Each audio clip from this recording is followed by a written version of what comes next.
दोस्तों नमस्कार, मेरा नाम प्रशांत है और आप देखना शुरू कर चुके हैं भारत एक सोच। संसद का शीतकालीन सत्र चल रहा है और चंद्रशेखर आजाद लगातार चर्चाओं में बने हुए हैं और चर्चाओं में बने रहने का एक बहुत बड़ा कारण ये है कि चंद्रशेखर आजाद जिस धारदार तरीके से, जिस धारा प्रवाह तरीके से पूरे कॉन्फिडेंस के साथ अपनी बात संविधान से जोड़ते हुए रखते हैं, वो उनकी वाक्पटुता का एक जीता जागता और जीवंत उदाहरण है। ये बात मैं इसलिए कह रहा हूं क्योंकि चंद्रशेखर आजाद इस पूरे लोकसभा के भीतर एकमात्र ऐसे सांसद हैं जो अपनी पार्टी बना करके अपने दम पर अकेले चुनाव लड़ करके और जबरदस्त वोटों के मार्जिन से वो जीत करके पहुंचे हैं। और जब इस तरीके से मेहनत करके चंद्रशेखर लोकसभा के भीतर पहुंचे हैं, सदन में पहुंचे हैं, तो कॉन्फिडेंस का जो स्तर है वो भी बहुत ऊंचा है। बीते दिनों संविधान के 75 साल पूरे होने पर सदन में चर्चा हो रही थी, लोकसभा के भीतर चर्चा हो रही थी। लोकसभा स्पीकर की कुर्सी पर, लोकसभा की जो स्पीकर की कुर्सी है वहां पर ए राजा बैठे हुए थे और एक बात जो बहुत माइन्यूटली, बहुत गौर करके चंद्रशेखर रखते हैं और वो है टाइम। चंद्रशेखर आप देखेंगे ज्यादातर समय, कभी कभी आप देखेंगे उनके चेयर के पास तो एक घड़ी रखी होती है, या तो कई बार वो एक हाथ में घड़ी होती है उनके हाथ में और दूसरे हाथ से वो जो उनको बोलना होता है वो पढ़ रहे होते हैं। यानी कि वो ये देख रहे होते हैं कि जो टाइम दिया गया है उस टाइम के भीतर वो अपनी बात संपन्न कर ले, पूर्ण कर ले। लेकिन पिछले दिनों अलग हो गया, कुछ उल्टा हो गया। चंद्रशेखर आजाद घड़ी तो देख रहे थे, लेकिन वो घड़ी देख रहे थे दूसरे सांसदों को टाइम कितना मिल रहा है। दूसरे सांसदों को 4-4 मिनट, 4.5 मिनट का वक्त दिया गया और चंद्रशेखर आजाद ये बात नोट कर रहे थे।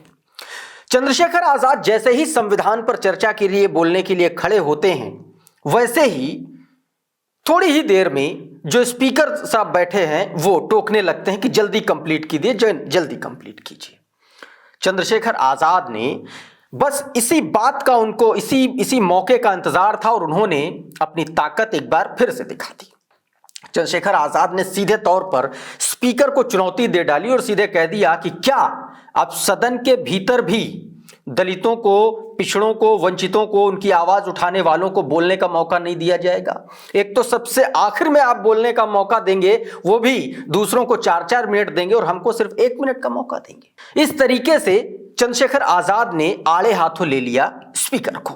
क्या कुछ कहा है एक बार उन्हीं के शब्दों में सुनिए, फिर एक ऐसे उदाहरण के बारे में, एक ऐसे एग्जाम्पल के बारे में भी आपको बताऊंगा जिसका जिक्र चंद्रशेखर आजाद ने अपनी स्पीच के दौरान दिया, और यह भी बताऊंगा कि चंद्रशेखर आजाद ने बाबा साहेब डॉक्टर भीमराव अंबेडकर के किस कथन को लेकर के संसद में चर्चा बटोर ली। पहले चंद्रशेखर आजाद और स्पीकर के बीच कहा सुनी का ये जो वीडियो है ये देख लीजिए आप। प्लीज सर, क्या दलितों को यहाँ भी बोलने का नहीं सर? अगर सबको 4 मिनट दे दो, ये भेदभाव नहीं चलेगा दलितों के साथ। Time is 4 minute, don't waste. भाई सर, आप क्या करो, अगर सबको 4 मिनट दिए तो आप मना करो, मैं बंद कर देता हूँ इसको। क्या दलितों सबसे आखिरी में नंबर मिलेगा और बोलने का मौका मिलेगा? क्या मजाक कर रहे हैं सर आप? नो, ये all independent people are having only 4 minutes. You take sir, independent में अपनी पार्टी का मेंबर हूं सर और जीत के आया हूं सर, किसी के दया में नहीं आया। तो दोस्तों कुछ इस तरीके से चंद्रशेखर आजाद ने अपनी बात रखते हुए बहुत तीखे अंदाज में स्पीकर के इस बात को लेकर के, उनके इस इंस्ट्रक्शंस को लेकर के उसका प्रतिकार किया। चंद्रशेखर आजाद दोस्तों जब बोल रहे थे तो एक और मुद्दे पर उन्होंने बात की, और वो संविधान पर जब चर्चा हो रही थी तो वो संविधान की महत्ता समझा रहे थे और ये बताने की कोशिश कर रहे थे कि बीते 75 सालों में हमने संविधान को जमीन पर लागू नहीं किया, हमने संविधान को एक कागजी यंत्र बना करके एक तरीके से रख दिया है। और इस दौरान उन्होंने एक बहुत छोटी सी कहानी सुनाई और उन्होंने कहा कि देखिए भाई साहब, जब संविधान नया नया आया था तो गांव का एक गरीब व्यक्ति जिसको संविधान की समझ नहीं थी, जानकारी नहीं थी, उसको ये पता नहीं था कि बड़े लोगों के बीच कैसे जाया जाए, कैसे बैठा जाए, कैसे खाया जाए। वो एक बड़ी पार्टी में, बड़े समारोह में पहुंच गया। जब वो खाना खाने लगा वहां पर तो उसने जो है गलती से नैपकिन भी खा लिया और उसके बाद वो कहता है कि इसमें स्वाद नहीं है, स्वाद इसका फीका था। इसके जरिए चंद्रशेखर ये बताने की कोशिश कर रहे थे कि जब आपको किसी विषय की, किसी बात की जानकारी नहीं होती है कि उस बात को कैसे रखना है, उस विषय को कैसे अपने ऊपर, खुद के ऊपर इंप्लीमेंट करना है या सोसाइटी में नीचे तक कैसे इंप्लीमेंट कराना है, तो फिर उस बात का, उस मुद्दे का, उस व्यंजन का मजा नहीं आता है। चंद्रशेखर इस बात को संविधान से जोड़ करके कह रहे थे। एक कहानी सुनिए, उसके बाद बाबा साहब भीमराव अंबेडकर के बारे में वो कोट जिसकी जिक्र संविधान के भीतर जो बाबा साहब डॉक्टर भीमराव अंबेडकर ने किया था, कहा था, और उसको संविधान पर चर्चा के दौरान उसको जोड़ा चंद्रशेखर आजाद ने।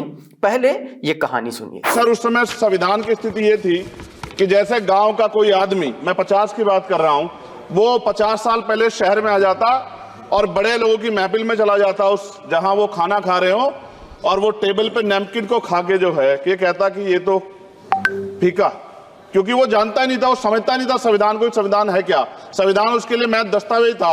ये जिम्मेदारी थी राजनीतिक दलों पे कि वो संविधान को व्यवहार में लेके आते। तो दोस्तों, चंद्रशेखर आजाद ने कुछ इस तरीके से संविधान के इंप्लीमेंटेशन को लेकर के कहानी के जरिए बहुत आसानी से समझाने की कोशिश की। दोस्तों, इस दौरान चंद्रशेखर तमाम सारे मुद्दों को लेकर के बात कर रहे थे। सामाजिक समानता की बात हो रही थी, आर्थिक समानता की बात कर रहे थे चंद्रशेखर आजाद।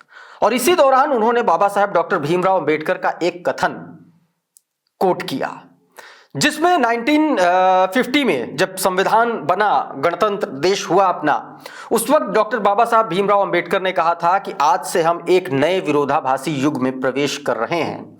हमें राजनीतिक समानता तो मिलेगी, लेकिन आर्थिक और सामाजिक समानता मिलेगी, इसमें संदेह है। यह कोट चंद्रशेखर आजाद का आज चर्चा का विषय बना हुआ है। सुनिए जरा। 25 नवंबर 1949 को संविधान को सौंपते हुए डॉक्टर बाबा साहब अम्बेडकर ने कहा था कि 26 जनवरी 1950 को हम विरोधाभास भरे जीवन में प्रवेश करने जा रहे हैं। राजनीतिक जीवन में तो हमारे पास समानता होगी, लेकिन सामाजिक और आर्थिक जीवन में असमानता होगी। क्या ये चुनौती आज 73 साल बाद दूर हुई है? तो दोस्तों, कुछ इस तरीके से चंद्रशेखर आजाद ने अपनी बात बहुत पुरजोर तरीके से सदन के भीतर रखी और लगातार ये बात चंद्रशेखर आजाद की चर्चा का विषय बनी हुई है। इससे पहले भी देखिए, चंद्रशेखर आजाद तमाम सारे मुद्दों पर संसद के भीतर अपनी आवाज उठाते आए हैं, बुलंद करते आए हैं। अगर संसद के भीतर उनको कम समय मिलता है तो बाहर आकर के वो सतनामी समाज के लोगों का मुद्दा उठाते हैं। वो मुसलमानों पर हो रही हिंसा का मुद्दा उठाते हैं, मुसलमानों के साथ जो भेदभाव हो रहा है उत्तर प्रदेश में उसका मुद्दा उठाते हैं। उन्होंने आजम खान का भी मुद्दा उठाया और उमर खालिद का भी मुद्दा उठाया। इस देश के मुसलमान और दलितों को लेकर के जिस तरीके से टारगेट किया जा रहा है, उसका जोरदार तरीके से चंद्रशेखर आजाद ने प्रतिकार किया है। यह भी जरा सुनिए कि क्या कुछ कहा। संविधान में सभी को धार्मिक आजादी कहाँ है? दलितों की, मुसलमानों की, जैनों की, बौद्धों की, ईसाइयों की। छत्तीसगढ़ में सतनामी समाज को संविधान की अपनी धार्मिक आजादी के आधार पर जो है उनको अपमानित करके जेल में बंद कर दिया। संभल, अजमेर, अयोध्या सब इसका उदाहरण है। ये सरकार आलोचना डरती है। कितने लोग जेल में बंद है? मिरान हैदर, खालिद सैफी, उमर खालिद, तर खान, सिफा खान, गुलफ्शा फातिमा और आजम खान साहब राजनीतिक विरोध में बंद है। तो दोस्तों, कुछ इस तरीके से चंद्रशेखर आजाद ने अपनी बात रखते हुए स्पीकर के उस इंस्ट्रक्शन का जोरदार प्रतिकार किया, जिसमें वो कह रहे थे कि सिर्फ 1 मिनट है आपके पास, जबकि वो लगातार सारे सांसदों को, सारे सदस्यों को 4-4 मिनट, 3.5 मिनट, 4 मिनट, 5 मिनट इस तरीके का वक्त दे रहे थे। और यही प्रतिकार आज की तारीख में चंद्रशेखर का यह प्रतिकार सोशल मीडिया पर जोरदार तरीके से वायरल हो रहा है। दोस्तों, फिलहाल संसद का शीतकालीन सत्र चल रहा है, संविधान पर चर्चा हो रही है, लोकसभा राज्यसभा में चर्चा हो रही है, लेकिन सरकार पर आरोप कई तरीके से लग रहे हैं। दोस्तों, अभी के इस वीडियो में फिलहाल इतना ही। हमारा ये वीडियो आपको कैसा लगा हमें कमेंट बॉक्स में जरूर बताइए। ये वीडियो अगर आपको अच्छा लगा तो इसको लाइक कर दीजिए, इसको शेयर कर दीजिए, और चैनल पर नए आए हैं तो चैनल को सब्सक्राइब कर लीजिए, बेल आइकन जरूर दबा दीजिए, ताकि इसी तरीके के तमाम वीडियोज आपको सबसे पहले मिलते रहें। साथियों, बहुत बहुत शुक्रिया, बहुत बहुत धन्यवाद। आप जुड़े रहिए आपके अपने चैनल भारत एक सोच के साथ। नमस्कार।